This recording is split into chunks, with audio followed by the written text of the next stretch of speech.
кейде қазақилыққа жаңағы бір саламызда бір іші өтсе, мысалы үшін иә, құсса өзі кетіп қалар деп 2-3 күн үйде ұстап қалады. Кейде ауруханаға түседі, 20 рет құсты, 20 рет іші өтті деп, иә. Соған қайын ата ана отырады мысалы үшін.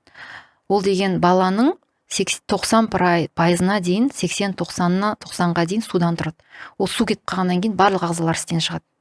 Бірден мысалы үшін қан қысымы төмендеп, бізде шок деген бар, сол шокқа түскен кезде бүйрек отказ береді, бүйрек жұмыс істемей қалады. Сондай балалар жиі кездестіреміз. Артынан бала өкінішке орай өмірден кетіп қалады, немесе миы ісінеді. Сол кезде миы ісінген кезде 7-ақ минут өмір сүреді. Сол кезде біз сақтай алмасақ, оны қиын сақтап қалу. Өкінішке орай ми өліп қалады. А мидың өлуі ол биологиялық өліммен тең. Менің ол жолымда ең ауыр дүние, неше менде осындай жағдайлар болды.